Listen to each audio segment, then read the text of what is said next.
¿Alguna vez habéis escuchado esta frase? El pueblo unido jamás será vencido. El pueblo unido jamás será vencido. Suena bien, ¿verdad? Toda una arenga, una llamada a la épica, al orgullo del pueblo, a la resistencia. Lo cierto, queridos amigos de VisualPolitik, es que esta consigna se ha convertido con el paso de los años en uno de los cantos imprescindibles en toda concentración de protesta, especialmente en América Latina, que al fin y al cabo es donde tiene su origen, y concretamente, por lo general, en las protestas y manifestaciones de tipo marxista, leninista, maoísta, socialistas de todo tipo. Con una consigna: un pueblo unido jamás será vencido, pero un pueblo tiene que estar organizado. Y es que a lo largo del siglo XX este tipo de cánticos, arengas y lemas apoyaron una enorme cantidad de grupos y movimientos de protesta en toda Latinoamérica, hasta tal punto, amigos, que en muchos casos este tipo de lemas tan épicos y aguerridos escondieron un fenómeno mucho más terrible, un fenómeno que llegó a convertirse en una de las características más notables de toda la región: las guerrillas.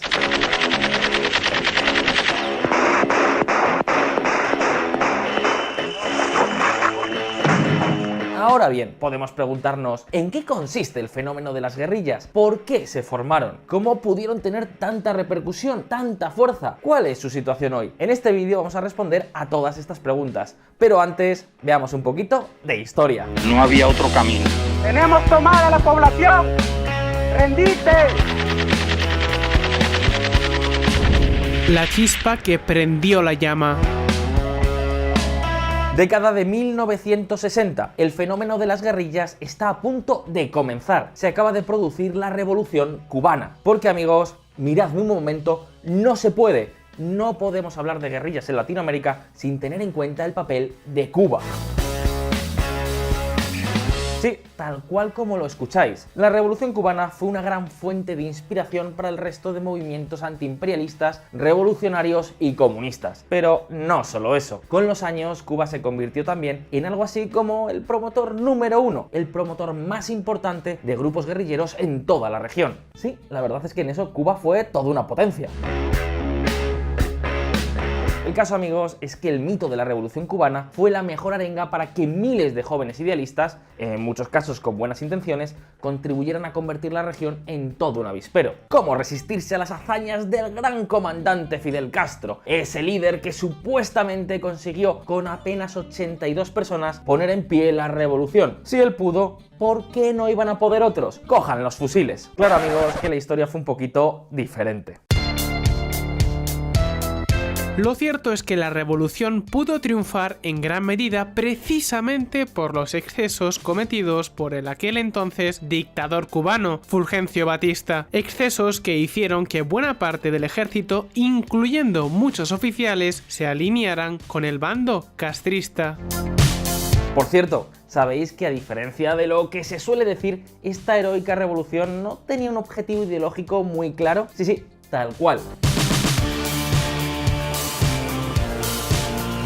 En un primer momento, durante 1959, Fidel Castro no se cansó de decir una y otra vez, entre otros al propio pueblo cubano, que bueno, que él no era comunista. Ojo, lo decía el propio Fidel. Sé que están preocupados de si somos comunistas. Quiero que quede bien claro, no somos comunistas. Yo no soy comunista, ni tampoco nuestro movimiento, Fidel Castro. Creo que un día tenemos que hablar de la Revolución Cubana, ¿no os parece? Amigos, entre los miembros de la revolución había muchos, pero que muchos comunistas. Sí, eso es verdad. Sin embargo, no fue hasta 2 años más tarde del triunfo revolucionario, hasta 1961, cuando Fidel ya sí se declaró marxista, leninista y proclamó la revolución socialista. ¡Viva Lenin! ¡Viva el internacionalismo proletario! ¡Viva la Unión Soviética! Y aquí, amigos, hay dos preguntas que podemos hacernos. ¿Qué cambió durante estos 2 años y por qué todo esto es importante? Atentos.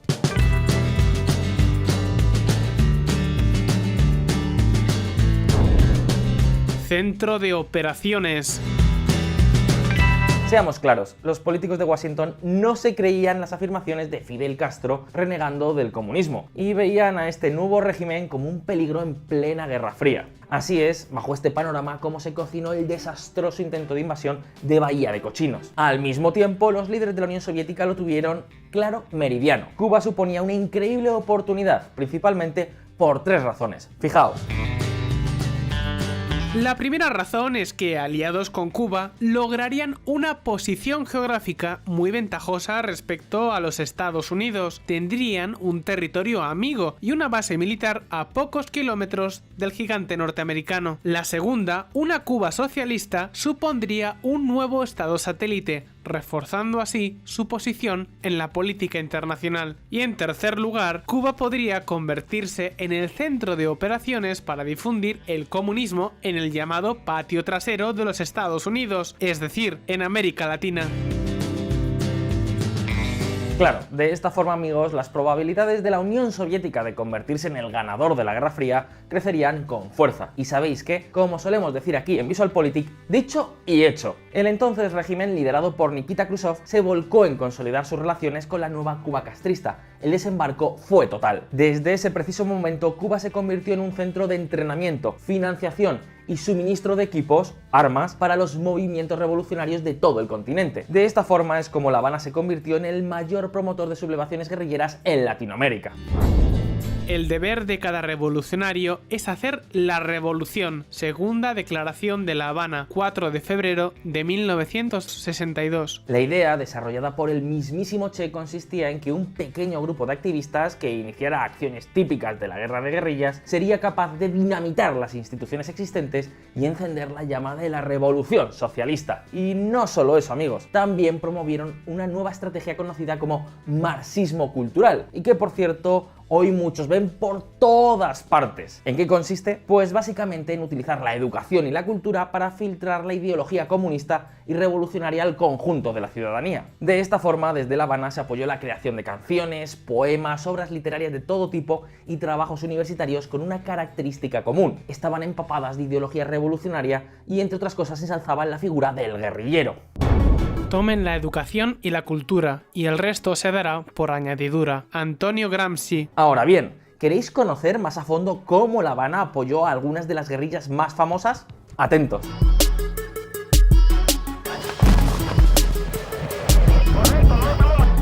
Los lazos.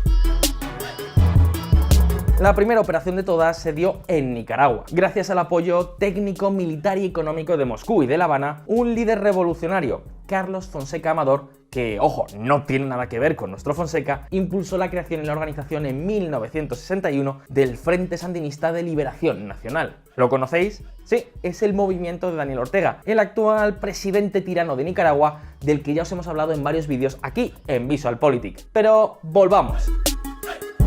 En 1969, Carlos Fonseca se trasladó a La Habana, donde pasó los siguientes 6 años. Desde allí se organizó el Frente Sandinista debidamente. En 1975 regresó a Nicaragua para solventar algunos problemas de liderazgo y unificar el grupo guerrillero. Aunque un año más tarde, Carlos Fonseca es asesinado. En 1979, el Frente Sandinista se hizo con el poder por la vía de las armas.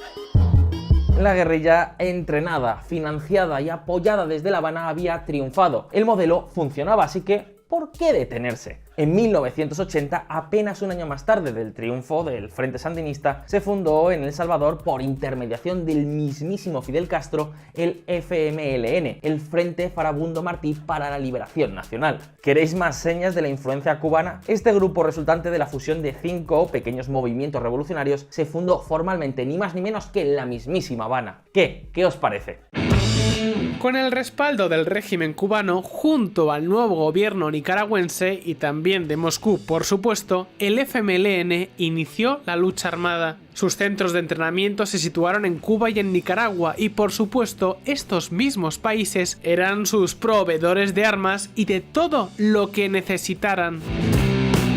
Ahora bien, un momento. Como seguro os podéis imaginar, Estados Unidos no se quedó quieto, no estaba dispuesto a permitir otra victoria de La Habana, de tal forma que prestó su apoyo al gobierno salvadoreño. El resultado, 12 años de enfrentamientos que causaron más de 75.000 vidas perdidas, miles de desaparecidos y toda una ruina económica.